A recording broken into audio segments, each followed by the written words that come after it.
اعوذ باللہ من الشیطان الرجیم بسم اللہ الرحمن الرحیم۔ نبی کریم صلی اللہ علیہ وسلم نے شادی بیاہ کو ازدواجی تعلق قائم کرنے کو نصف ایمان کی تکمیل قرار۔ ان فی ذلک لآیات لقوم یتفکرون، یہ اللہ تبارک و تعالیٰ کی نشانیاں ہیں تاکہ لوگ اس کے اندر غور و فکر کریں، تفکر کریں، تدبر کریں۔ تو اللہ تبارک و تعالیٰ نے شادی بیاہ کو اپنی نشانی قرار دیا اس آیت کریمہ کے۔ کتنے ماں باپ ہیں جو بہانے بناتے ہیں کہ نہیں ابھی پڑھائی مکمل نہیں ہوئی ہے، پڑھائی ہوگی پھر نوکری لگے گی پھر جاب کریں گے، اس کے بعد جب اپنے پیر پر کھڑے ہو جائیں گے تب نکاح کریں گے۔ تو کیا ابھی پیر پر کھڑے نہیں ہیں تو کس پر کھڑے ہیں؟ ہاتھوں کے بل چل رہے ہیں۔ فقراء یغنیہم اللہ من فضلہ، اگر وہ کلاس ہوں گے، فقیر ہوں گے تو اللہ تبارک و تعالیٰ اپنے فضل سے انہیں مالدار بنا دے گا۔ پھر سے کام نہ لیا جائے، فوراً نکاح کر دیا جائے، یہ اسلام کا قانون ہے میرے بھائیوں۔ قدم پر برائی، قدم قدم پر بے حیائی، قدم قدم پر بدکاری، قدم قدم پر زنا، بالکل زنا آسان ہو گیا ہے، نکاح مشکل بن گیا۔ والدین ذمہ دار ہیں، انہیں سب کچھ پتا رہتا ہے۔ بیٹا جوان ہو گیا ہے، جوان ہوتے ہوئے تقریباً 5 سال 6 سال 8 سال کا عرصہ گزر گیا ہے، لیکن پھر بھی نکاح شادی کے لیے سوچتے ہی نہیں۔ دلیل ہے جوان بچی کو تنے تنہا بغیر محرم کے کالج میں بھیج دینا، غیروں کے حوالے کر دینا اور چھوڑ کر چلا آنا، کوئی ہے دلیل؟ ساری گڑبڑیاں، ساری خرابیاں، ساری بیماریاں اور برائیاں یہیں سے جنم لیتی۔ دل کے پھپھولے جل اٹھے سینے کے داغ سے، اور اس گھر کو آگ لگ گئی گھر کے چراغ سے۔ یہ سب کیوں ہوتا ہے؟ وقت پر شادی نہ ہونے کی وجہ سے۔ قسم کی تعریفات، حمد و ثنا، بڑائی و بزرگی، عظمت و کبریائی بیان کرنے لائق و زیبا ہے اس خالق کائنات و مالک ارض و سما کے لیے جس نے ہم بنی نو انسانوں کی تخلیق فرمائی ہے۔ بعد ہو درود و سلام نازل ہوں جناب محمد رسول اللہ صلی اللہ علیہ وآلہ وسلم پر، جنہیں اللہ تبارک و تعالیٰ نے بھیج کر امت اسلامیہ پر بڑا احسان فرمایا ہے۔ حضرات، آج میں جس موضوع پر گفتگو کرنے کی کوشش کروں گا وہ ہے شادی بیاہ سے متعلق انسان و حیوان کا بقا و دوام، مرد عورت، نر اور مادہ کے وجود پر موقوف ہے۔ اس کائنات عالم کی زینت و سنگار انہی دونوں کی وجہ سے ہے۔ اس لیے اللہ تبارک و تعالیٰ نے ان دونوں کے جوڑے کو روز اول ہی میں پیدا فرما دیا تھا۔ قرآن کریم سے ہمیں معلوم ہوتا ہے، اللہ تبارک و تعالیٰ نے سورہ نساء سورہ نمبر 4 آیت نمبر 1 کے اندر بیان فرمایا، یا ایھا الناس اتقوا ربکم الذی خلقکم من نفس واحدہ وخلق منها زوجها وبث منهما رجالا كثيرا ونساء واتقوا الله الذي تساءلون به والارحام ان اللہ کان علیکم رقیبا۔ اللہ تبارک و تعالیٰ نے فرمایا، اے لوگو تم اپنے اس پروردگار سے ڈرو، خوف کھاؤ جس نے تم سب کو نفس واحد سے پیدا فرمایا ہے، ایک جان سے پیدا کیا ہے،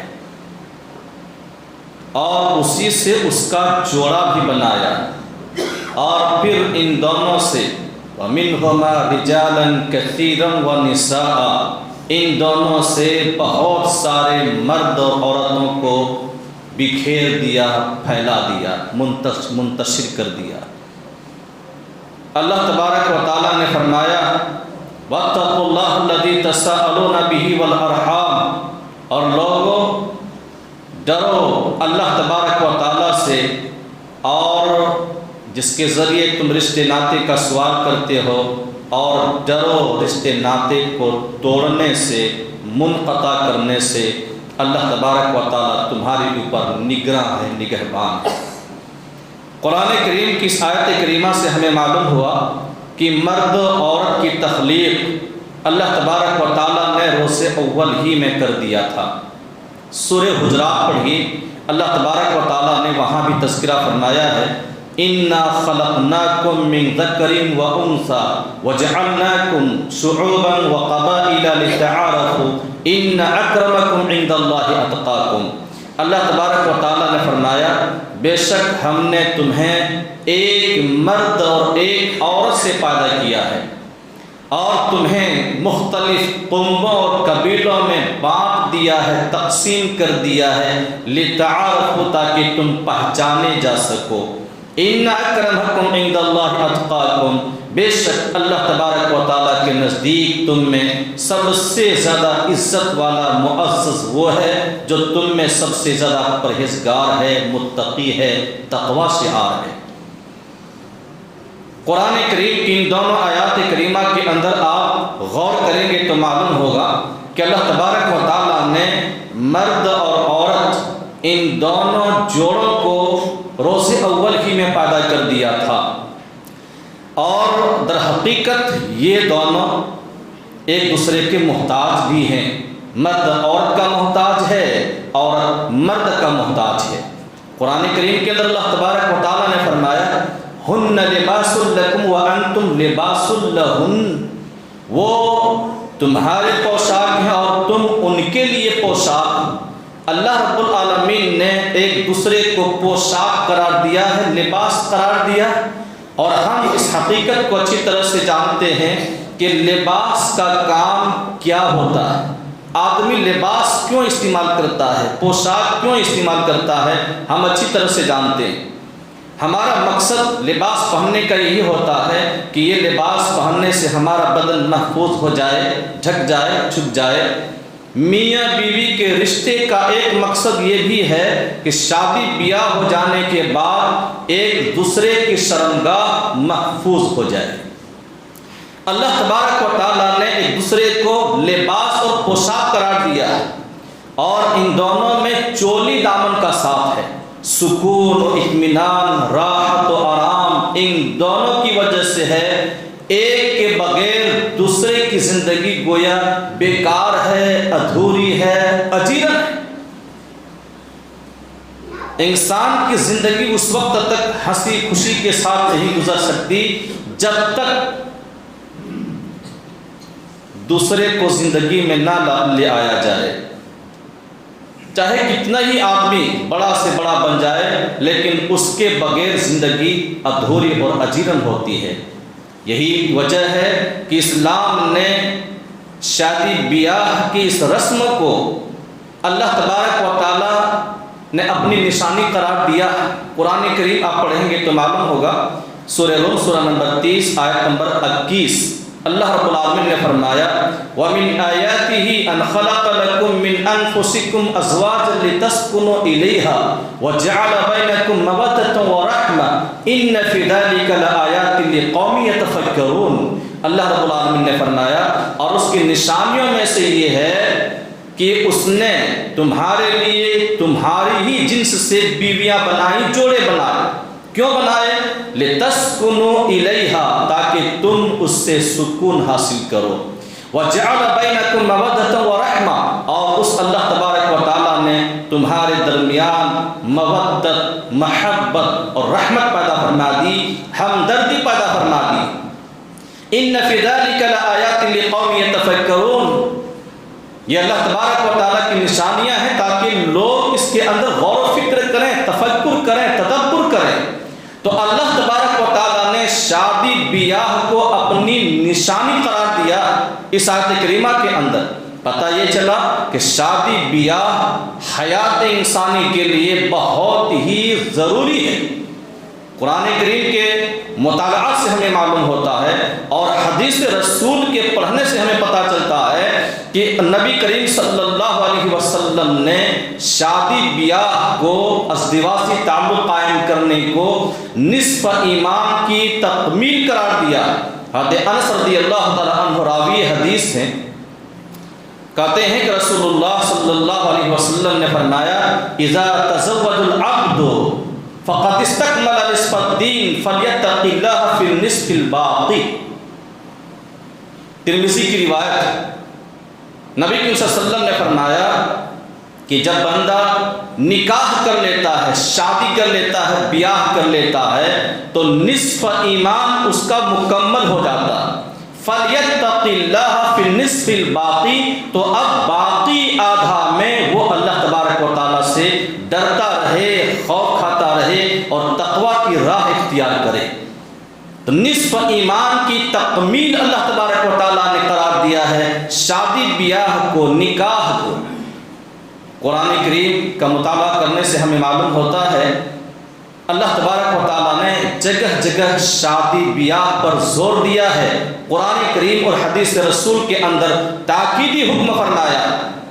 اللہ رب العالمین نے فرمایا سورہ نساء سورہ نمبر 4 آیت نمبر 3 کے اندر وَإِنْ خِفْتُمْ أَلَّا تُقْسِطُوا فِي الْيَتَامَى فَانكِحُوا مَا طَابَ لَكُم مِّنَ النِّسَاءِ مَثْنَىٰ وَثُلَاثَ وَرُبَاعَ فَإِنْ خِفْتُمْ أَلَّا تَعْدِلُوا فَوَاحِدَةً أَوْ مَلَكَتْ أَيْمَانُكُمْ.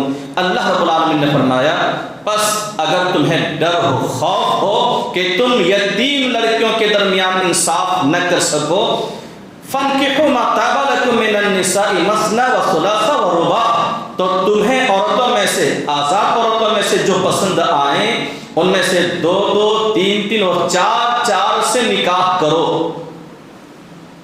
فَإِنْ خِفْتُمْ أَلَّا تَعْدِلُوا، بس اگر تمہیں اندیشہ ہو، ڈر ہو، خوف ہو اس بات کا کہ تم ان کے درمیان انصاف نہ کر سکو گے، عدل نہ کر سکو گے، فَوَاحِدَةً أَوْ مَا مَلَكَتْ أَيْمَانُكُمْ، تو تم ایک ہی پر اتفاق کرو یا تو پھر اپنے لونڈی سے اپنا کام نکال لو.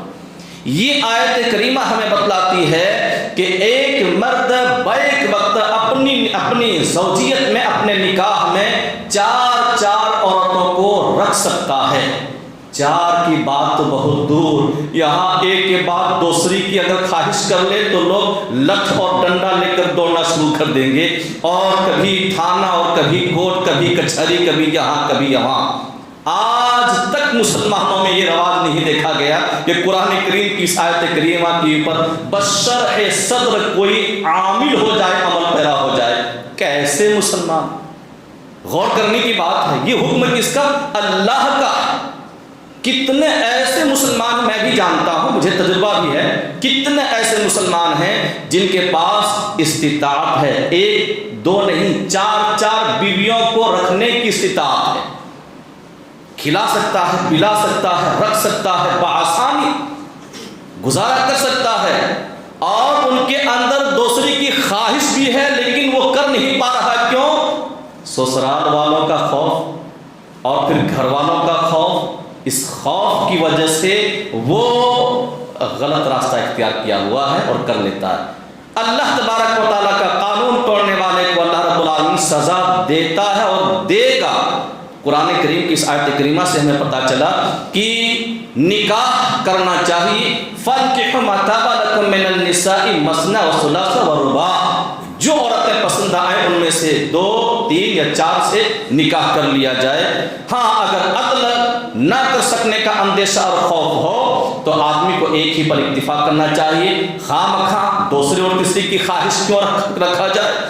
قرآن کریم کی دوسری آیت سورہ نور سورہ نمبر 24 آیت نمبر 32 کے اندر اللہ تبارک و تعالیٰ نے فرمایا، اور اس آیت کریمہ کے اندر آپ لوگ غور کیجئے گا، سنجیدگی کے ساتھ سوچئے گا اللہ رب العالمین کیا کہہ رہا.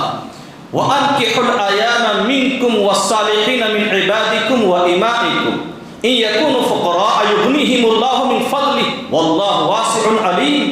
اللہ رب العالمین فرماتا ہے وَأَنكِحُوا الْأَيَامَ مِنكُمْ، تم میں سے جو غیر شادی شدہ ہو ان کا تم نکاح کر دو. غور سے سنیے گا، تم میں سے جو غیر شادی شدہ ہو، جن کی شادی نہیں ہوئی، ان کا تم نکاح کر دو، کرا دو. وَالصَّالِحِينَ مِنْ عِبَادِكُمْ وَإِمَائِكُمْ، اور اپنے نیکوکار غلاموں اور لونڈیوں کا بھی نکاح کرا دو. ان یکونوا فقراء، اگر وہ فقیر ہو، مفلس ہو، قلاش ہو، یغنیہم اللہ من فضلہ، تو اللہ تبارک و تعالیٰ اپنے فضل و کرم سے انہیں مالدار بنا دے گا. کیا اللہ رب العالمین کے اوپر مسلمانوں کا اعتماد، بھروسہ ہے، توکل ہے؟ توکل ہے۔ اسی آیت کریمہ سے ہم اور آپ اپنا جائزہ لے سکتے ہیں، اپنے ایمان کا جائزہ لے سکتے ہیں۔ کیا بھروسہ ہے اللہ رب العالمین کے اوپر؟ اللہ رب العالمین نے فرمایا کہ تم میں سے جو غیر شادی شدہ ہوں ان کا نکاح کرا دو۔ گویا کہ ذمہ داروں سے کہا جا رہا ہے، سرپرستوں سے کہا جا رہا ہے، ماں باپ سے کہا جا رہا ہے، والدین کو یہ حکم دیا جا رہا کہ تم غیر شادی شدہ اپنے لڑکے اور لڑکیوں کا نکاح کرا دو۔ کیا یہ ذمہ دار تیار ہوتے ہیں نکاح کرانے کے لیے؟ سرپرست تیار ہوتے ہیں نکاح کرانے کے لیے؟ عمریں گزر جانے کے بعد، بہت سارے اوقات اور سنہرے اوقات نکل جانے کے بعد ماں باپ تیار ہوتے ہیں، ہاں اب میرا بیٹا بڑا ہو گیا ہے، اب شادی ہونی چاہیے۔ جب عمریں نکل جاتی ہیں، کھس جاتی ہیں، 35 سال 38 سال کی عمر کو پہنچ جاتا ہے، تب ان کی سوچ سمجھ میں آتی ہے بات۔ جب شادی کی سب سے زیادہ خواہش ہوتی ہے اس وقت سوچتے نہیں، گھبراتے رہتے نہیں، ابھی بہو لے آئیں گے تو ہو سکتا ہے بیٹا بہو کی طرف چلا جائے اور ماں باپ تکتے رہ جائیں۔ نہیں بابا ابھی شادی نہیں، ابھی بچہ ہے، ابھی چھوٹا ہے، ابھی بڑا کہاں ہے، ابھی کھیلنے کودنے کا دور ہے، کھیلنے کودنے کے ایام ہیں، کھیلنے دیجیے، کودنے دیجیے۔ کود پھاند کرنا جانے کہاں سے کہاں پہنچ جاتا ہے، تب ہوش آتا ہے۔ اللہ تبارک و تعالیٰ کا قانون کیا ہے؟ وَأَنكِحُوا الْأَيَامَ مِنكُمْ وَالصَّالِحِينَ مِنْ عِبَادِكُمْ وَإِمَائِكُمْ، تم میں سے جو غیر شادی شدہ ہیں ان کا نکاح تم کرا دو، اور اپنے نیک وکار غلاموں اور لونڈیوں کا بھی نکاح کرا دو۔ غلاموں اور لونڈیوں کا بھی نکاح کرانے کا حکم دیا جا رہا ہے۔ اگر غلام ہے، لونڈی ہے، انہیں بھی بغیر نکاح کے نہیں رہنا چاہیے، ان کا بھی نکاح کرا دینا چاہیے۔ یہ سرپرستوں کی ذمہ داری ہے۔ کلکم راعی وکلکم مسئول عن رعیتی، ہر آدمی ذمہ دار ہے اور ہر آدمی اپنی ذمہ داری کے بارے میں پوچھا جائے گا، ان سے سوال کیا جائے گا۔ تو ماں باپ ذمہ دار ہیں اور ان کی ذمہ داری یہ ہے کہ جب بچے اور بچیوں کو پڑھا لکھا دیا جائے اور پڑھا لکھا کر تیار ہو جائے، پڑھائی ختم ہو جائے تو نکاح کرا دیا جائے، شادی کرا دیا جائے۔ اور یہ پڑھانا لکھانا شادی کے لیے شرط نہیں ہے کہ پڑھائیں گے، پڑھانے کے بعد نوکری لگے گی، جاب کرے گا، تب کہیں جا کر شادی کریں گے، یہ شرط اسلام کے اندر نہیں۔ شرط کیا ہے؟ بلوغت، بچہ تیار ہو جائے، بالغ ہو جائے، اور پھر ان کے قدم لڑکھڑانے لگے، ڈگمگانے لگے، تو ماں باپ کو ہوشیار ہو جانا چاہیے کہ ہاں قدم لڑکھڑانے لگانے لگا ہے، ڈگمگانے لگا ہے، اب دیکھ لینا چاہیے اور شادی کرا دینا چاہیے۔ یہ اللہ تبارک و تعالیٰ کا قانون ہے۔ اسی لیے علماء کرام نے اس آیت کریمہ کے پیش نظر لکھا ہے کہ نکاح کرانا واجب ہے، اور یہ بات بالکل یقینی طور پر کہی جا سکتی ہے، بالکل متحقق بات ہے کہ جب ایک انسان کے پاس استطاعت ہے، قدرت ہے، طاقت ہے کھلانے کی، پلانے کی، رکھنے کی اور حق زوجیت ادا کرنے کی، تو ایسے شخص کے اوپر نکاح کرنا واجب ہو جاتا ہے۔ اگر اسے زنا کا اندیشہ اور خوف واجب ہو جاتا، فرض ہو جاتا۔ مگر افسوس کی بات یہ ہے کہ کتنے ایسے لوگ ہیں جو واجب ہونے کے باوجود بھی نکاح کرتے اور کراتے ہیں۔ ماں باپ اور سرپرستوں کی اس سلسلے میں سوچنا چاہیے۔ قرآن کریم سے ہمیں معلوم ہوتا ہے جتنے بھی نبی آئے ہیں سارے کے سارے نبیوں نے شادی کی۔ سورہ رعد آیت نمبر 38 پڑھیے گا، لقد ارسلنا رسلا من قبلک وجعلنا لهم ازواجا وذریا۔ اللہ رب العالمین فرما رہا ہے، اے میرے محبوب، آپ سے پہلے جتنے بھی نبی اور رسول آئے ہیں ان سب کو ہم نے بیویاں دی اور ان سب کو ہم نے اولاد بھی دی۔ سب کے سب بیویاں والے تھے، اولاد والے تھے۔ ابراہیم علیہ السلام بیوی والے تھے کہ نہیں؟ ابراہیم علیہ السلام چھوڑیے، سب سے پہلا نبی کون ہے؟ آدم علیہ السلام۔ کیا وہ بیوی والے تھے کہ نہیں؟ اگر بیوی نہیں تھے تو ہم آئے کہاں سے؟ وہ بھی بیوی والے تھے، آدم علیہ السلام، اور جتنے بھی نبی آئے سب بیوی والے۔ جن کی ابھی شادی نہیں ہوئی ہے جس نبی کی، اس نبی کی بھی شادی ہوگی، اولاد بھی ہوگی۔ کون سا نبی ہے جس کی شادی نہیں ہوئی؟ حضرت عیسیٰ علیہ السلام، جن کو اللہ تبارک و تعالیٰ نے آسمان پر اٹھا لیا، وہ بھی آئیں گے آخری دور میں، نکاح کریں گے، شادی کریں گے اور پھر اولاد ہوگی۔ جتنے نبی ہیں سب کے سب شادی شدہ.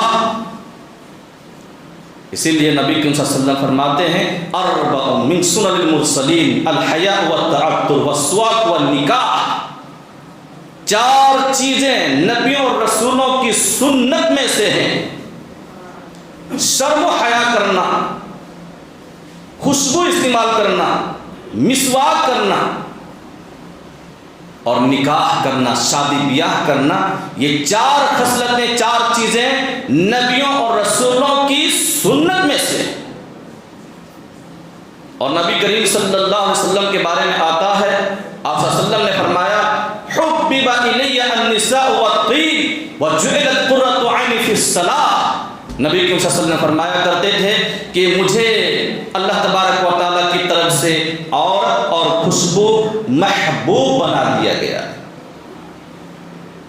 محبوب بنا دیا گیا ہے، اور نماز کو میری آنکھوں کی ٹھنڈک قرار دے دیا گیا.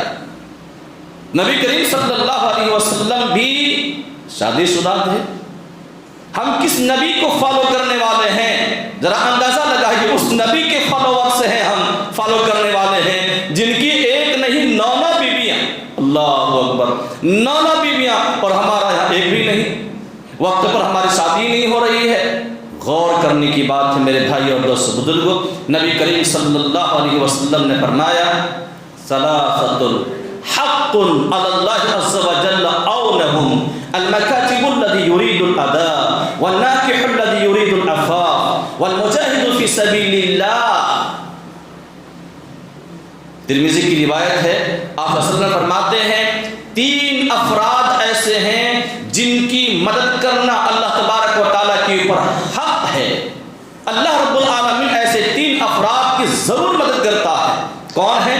المکاتب الذی یرید الاداء، وہ غلام جس نے مکاتبت کر لی ہو، کتابت کر لی ہو اور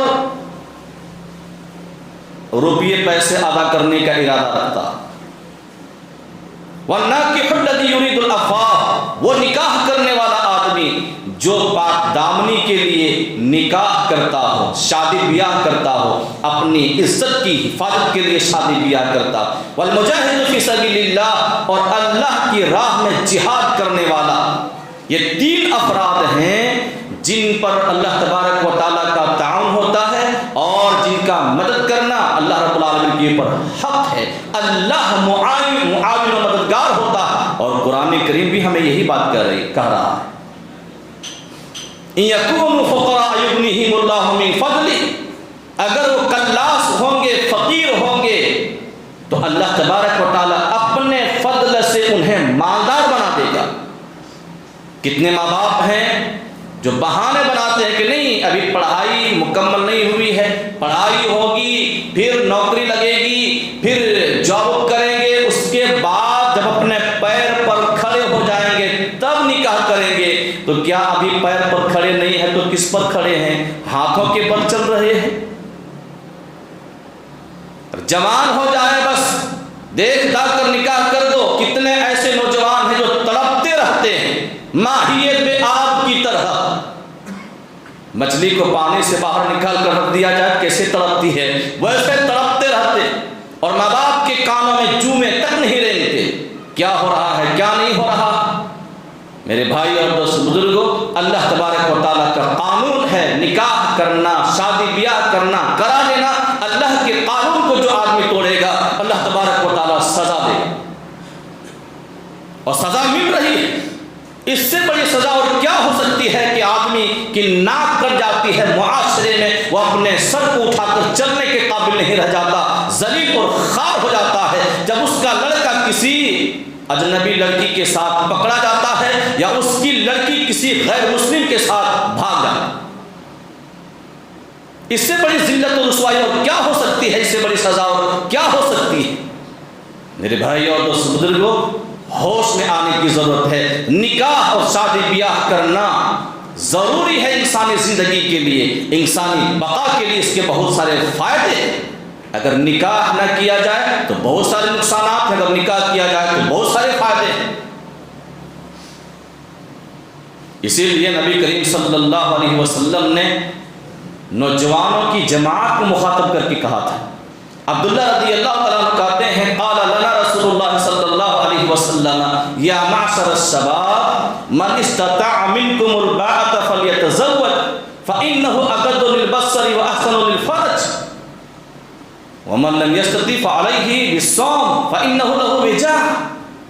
صحیح مسلم کی روایت، کہتے نبی کریم صلی اللہ علیہ وسلم نے نوجوانوں کی جماعت کو مخاطب کر کے فرمایا یا معشر الشباب، اے نوجوانوں کی جماعت، من استطاع منکم الباءۃ فلیتزوج، تم میں سے جس کے پاس طاقت ہے، قدرت ہے، چاہیے کہ وہ نکاح کر لے، شادی بیاہ کر لے۔ فإنه اغض للبصر، شادی کر لینے سے نکاح نیچی ہو جاتی ہے، نظر نیچی ہو جاتی ہے اور شرمگاہ کی حفاظت ہوتی ہے۔ وَمَن لَّمْ يَسْتَطِعْ، اور جس کے پاس قدرت نہیں ہے، طاقت نہیں ہے، تو روزہ کو ڈھال بنا لے۔ کتنے نوجوان ہیں جو 21 سال 22 سال 24 سال کی عمر کو پہنچ گئے ہیں اور روزہ رکھتے ہوں، ایک روز چھوڑ کر ایک روز؟ کوئی ہے ایسا؟ کوئی نوجوان ایسا دکھائی دیتا جو بڑے پابند روزے دار؟ کہا جو طاقت نہیں ہے تو روزہ کو اپنا ڈھال بنا لے، فَإِنَّهُ لَهُ وِجَاء، گویا کہ یہ اس کو خصی بنا دے گا، اس کے اوپر قابو پا لے گا، کنٹرول میں لے آئے گا۔ ایسا نوجوان کہاں ہے جو روزہ کو اپنا ڈھال بنا لیتے ہیں؟ میرے بھائی اور دوست بزرگوں، میں اگر کھل کر بولوں گا تو سب کو تکلیف ہوگی، بس اشارہ سمجھ لیجئے۔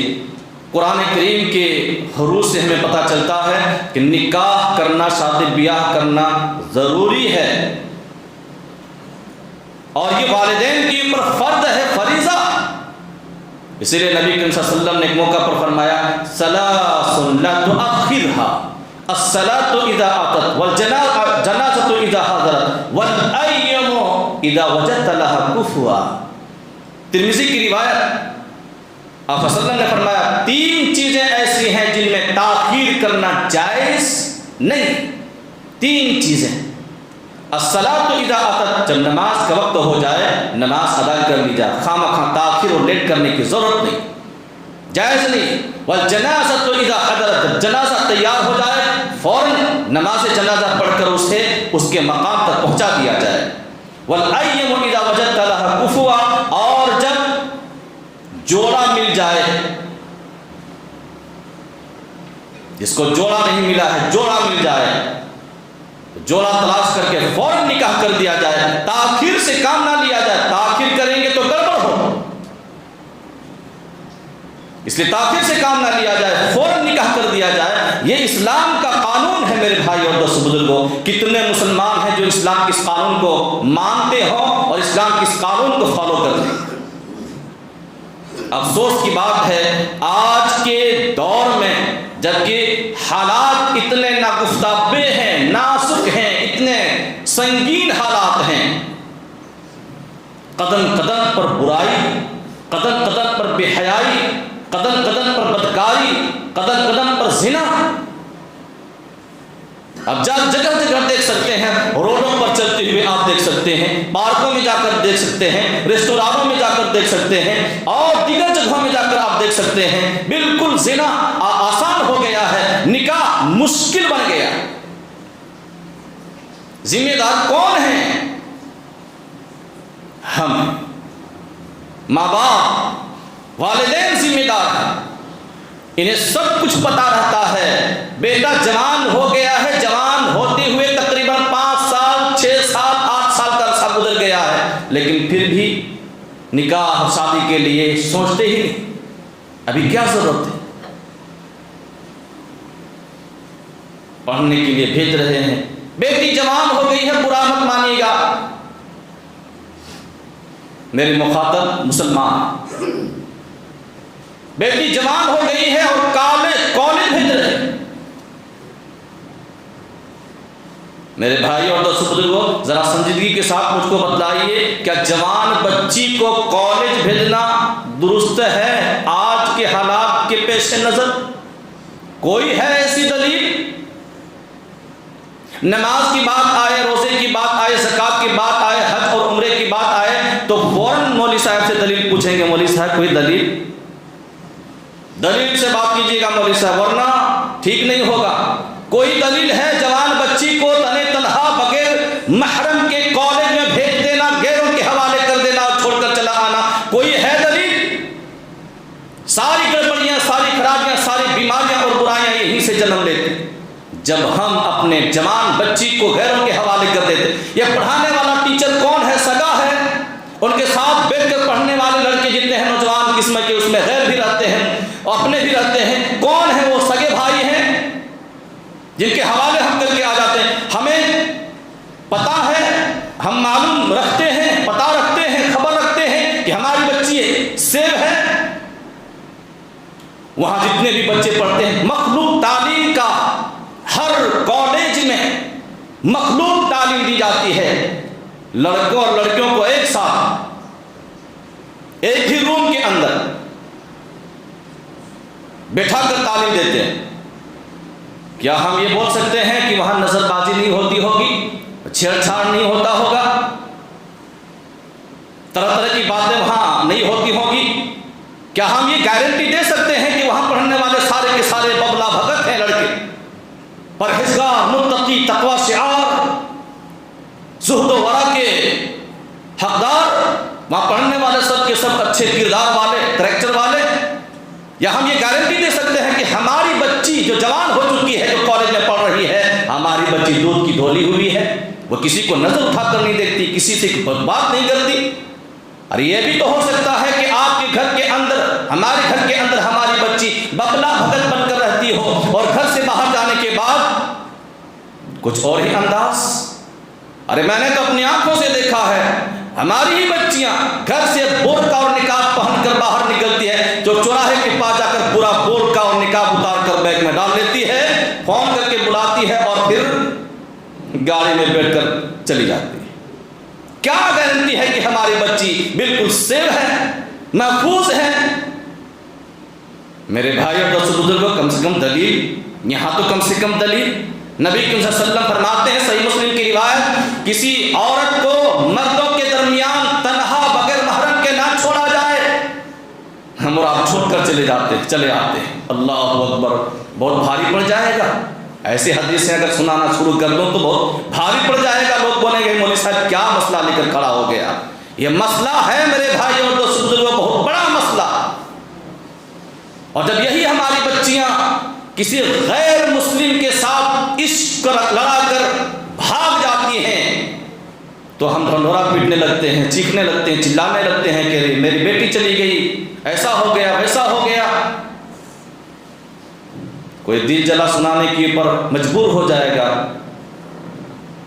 کہنے پر مجبور ہو جائے گا، دل کے پھپھولے جل اٹھے سینے کے داغ سے، اور اس گھر کو آگ لگ گئی گھر کے چراغ سے، گھر ہی کے چراغ سے گھر کو آگ لگ جائے۔ یہ سب کیوں ہوتا ہے؟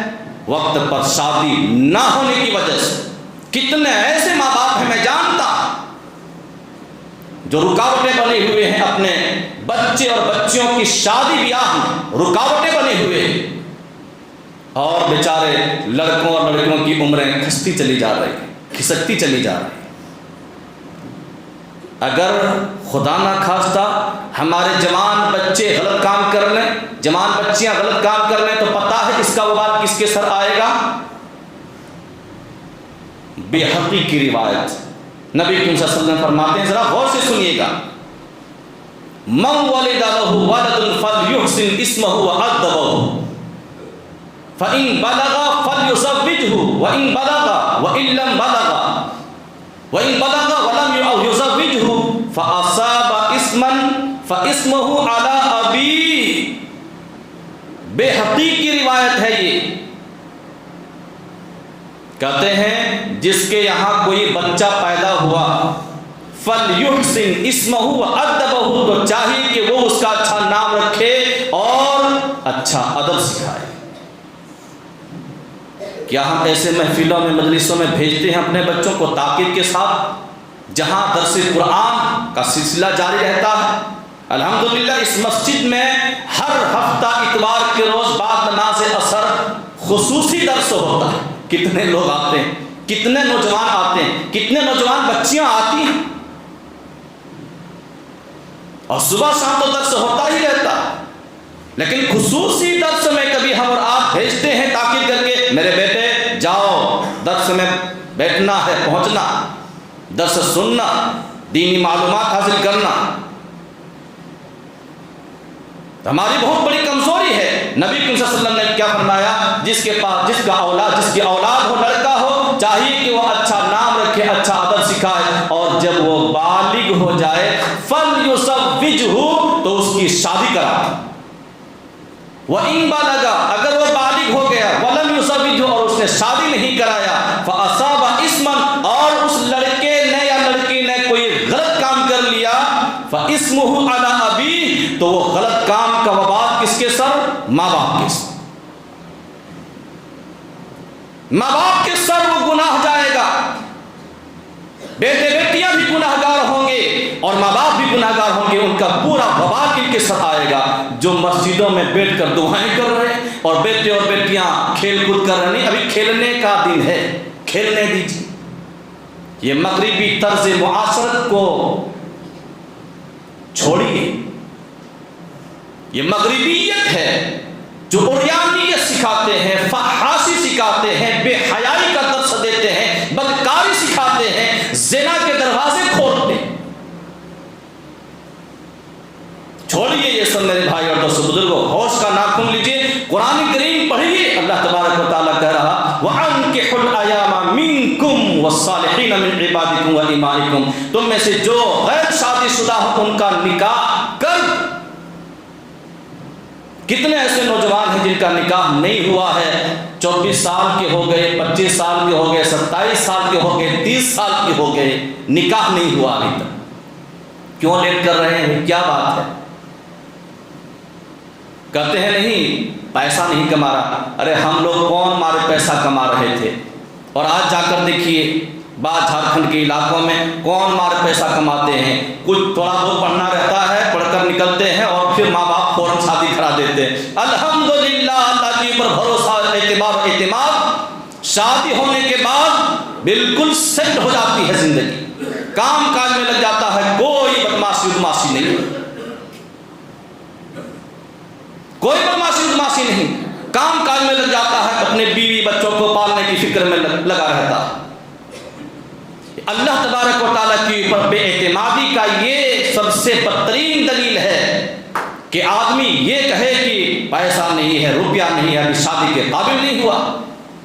میرے بھائی اور دوست بزرگوں، کب کریں گے؟ جب بدنام ہو جائیں گے۔ آج کے حالات ہمیں بتلاتے ہیں۔ بہرحال عقل مند را اشارہ کافی اشتر، بہت ساری باتیں اس سلسلے میں۔ اللہ تبارک و تعالیٰ سے دعا کیجیے بار الہ ہم تمام مسلمانوں کو وقت پر بچے اور بچیوں کا نکاح کرانے کی توفیق عطا فرما، پروردگار عالم شادی بیاہ کو آسان کرنے کی توفیق عطا فرما، پروردگار عالم کتاب و سنت پر عمل پیرا ہونے کی توفیق عطا فرما، پروردگار عالم ہم تمام مسلمانوں کے ساتھ خیر کا معاملہ فرما، ہمیں صحت و عافیت عطا فرما، پروردگار عالم تو ہمیں جب تک زندہ رکھ، ایمان پر زندہ رکھ، جب تو موت دے الہی ایمان کی حالت پر موت دے۔ آمین۔ وآخر دعوانا الحمدللہ رب العالمین۔